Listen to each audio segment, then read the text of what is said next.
Bayangkan, disiksa luar biasa. Kalau nggak kuat pasti mati. Kerja di daerah dingin sekali, perbatasan Siberia sana.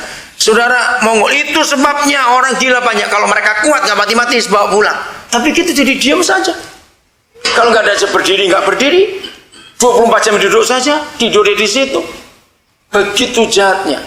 Nah, tapi ada anak-anak Tuhan, ada gereja yang penuh sukacita. Zaman itu, maaf ya saya cerita, itu kotoran orang dan kencing orang itu berharga sekali. Kencing aja nggak boleh dibuang untuk pupuk, saudara. Itu tiap pagi saya ikut mereka ngaduk septic tank itu loh. Kotoran orang pakai daun-daun tertentu untuk pupuk. Suatu pagi saya bangun, kok ada ribut-ribut, ada apa? Ternyata satu keluarga ini kehabisan kotoran. Ada banknya, mau pinjam berapa pikul, tanda tangan. Nanti kembalikannya bunganya sekian pikul lagi. Itu kotoran orang. Saya itu belum pernah melihat lobak, selada, wortel, gede-gede, sumber-sumber seperti itu. Belum pernah saya lihat. Dari pupuk kotoran orang. Saya pertama datang bilang, mana toiletnya? Di situ. Saya nggak ada pintu, nggak ada apa-apa. Situ mana? Ada kaleng. Taruh kaleng kencing itu. Itu pupuk, saudara, amoniaknya itu. Saya baru tahu. Berharga sekali. Mereka itu menderita. Komunis itu jahatnya begini. Semua hasil sawah itu 30% milik yang punya, 70% milik pemerintah.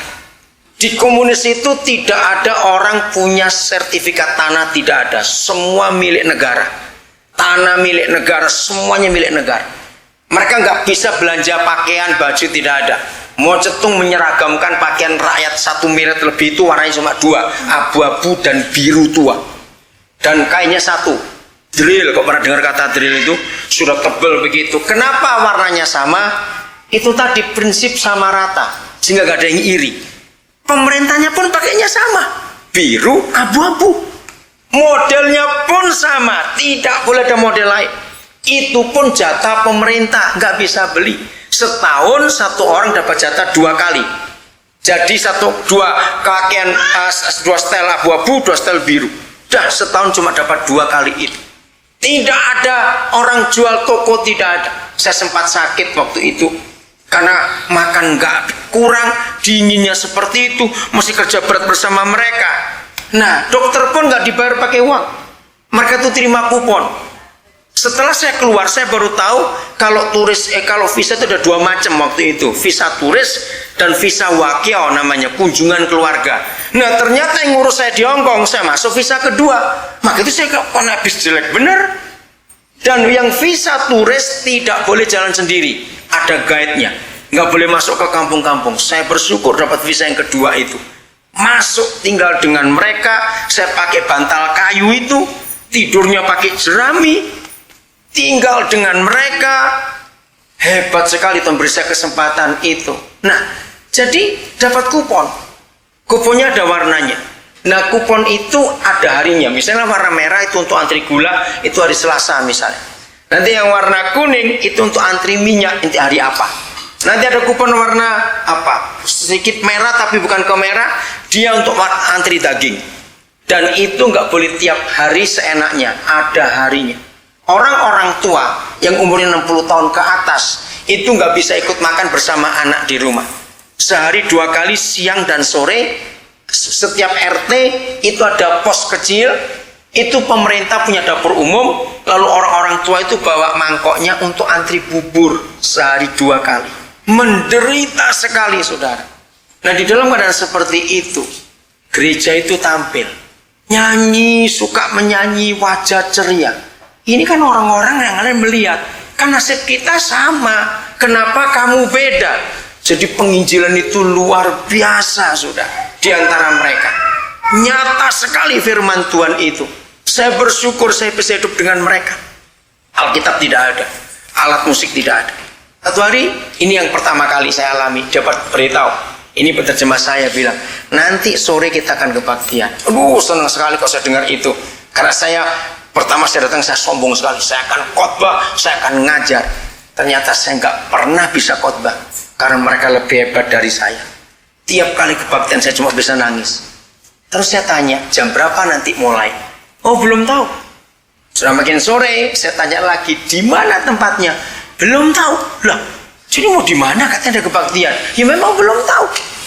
Ya sudah, saya pikir belum tahu, kenapa saya paksa? Cuma saya ingin tahu, kok bisa belum tahu di mana dan berapa. Saudara, baru selesai ngomong kira-kira 10 seperempat jam, tiba-tiba pemimpinnya berkata, ayo kita berangkat. Saya panggil dia, Ko Suswi, tadi kan belum tahu, kenapa saya bisa berangkat? Nggak ada yang datang lagi loh, saya tanya. Ayo kita ikut saja. Ya udah, saya ikut. Hari itu pertama kali saya ikut kebaktian mereka. Ada sebuah taman, ya agak sepi karena sudah mulai gelap. Ada pohon dan ada bangku. Dari rumah saya tinggal kira-kira ada 6 atau 7 orang, saya nggak ingat tepat. Begitu kami sampai sana, total jumlah kami kurang lebih 20 orang. Begitu nyampe, saudara, kebiasaan mereka, kalau nggak pegang tangan, pegang pundak, langsung ngomong dalam nama Yesus. Kita kumpul. Begitu dalam nama Yesus kumpul, langsung mereka membentuk kelompok sendiri. 2 orang, 3 orang tergantung. Ngomong sendiri. Terus mereka itu bagi sesuatu. Nanti saya akan terangkan seperti ayat yang baru kita baca tadi. Sudah, nggak sampai setengah jam, bubar. Terus pulang. Mereka tidak boleh kumpul lebih dari 30 menit. Karena kalau sampai mereka 30 menit, karena polisi itu jalan terus, komunis itu jahatnya di situ. Komunis adalah negara yang paranoid, selalu curiga dengan orang. Kalau 30 menit polisi lewat lagi dan masih ada 5 orang atau lebih berkelompok, langsung ditangkap dengan tuduhan kamu melawan pemerintah. Di komunis itu tidak boleh ada orang jual kertas. Buku kosong tidak ada, semua buku dari negara. Kenapa? Karena pemerintah takut kalau ada kertas kosong mereka tulis buat propaganda anti pemerintah. Sampai begitu rupa paranoidnya komunis itu. Rakyat tidak boleh nulis apa-apa, semua dari negara. Nah, jadi karena saya pulang bersama mereka, saya tanya, kok tadi kan nggak tahu jam berapa di mana, tiba-tiba kenapa bisa kumpul? Saudara dengar, oh lupa beritahu kalau saudara orang baru di sini. Kenapa? Kami itu kalau kumpul tunggu Roh Kudus bicara. Di mana? Hah? Saya kaget. Jadi tadi itu nggak pernah tahu, enggak. Tiba-tiba aja dia tahu di taman ada bangku. Terus saya tanya gini, kan masih shock ini saya ini. Tapi apa kalian nggak curiga kalau itu bisa jadi musuh? Oh enggak. Kami percaya Roma 8:14. Yang dipimpin oleh Roh Tuhan itulah anak-anak Tuhan. Jadi nggak mungkin orang lain bisa gabung di situ karena nggak penuh Roh Kudus. Oh iya. Jadi saudara, kebaktian bisa jam 3 subuh, enak-enak tidur dibangunkan. Ayo ada kebaktian. Jam 2 siang, jam 10 pagi, semau-maunya Roh Kudus. Bisa di pasar yang rame, bisa di kuburan, satu di kuburan dikasih tanda yang inisan ini. Di depan toko roti, di dalam bis kota, di mana sih, sungai mana, bisa kumpul. Mereka percaya Roh Kudus yang mimpin. Bayangkan, saya mau khotbah apa dengan mereka yang hebat-hebat seperti itu. Nah, sebelum mereka berangkat, kalau mereka tahu sudah ada kebaktian, 1 Korintus 14:26 itu mereka pakai. Surat-surat Paulus itu hidup dalam hidup mereka. Kalau saudara baca surat-surat Paulus selalu ada kata hendaklah kamu. Masih ingat kata itu? Itu paling banyak.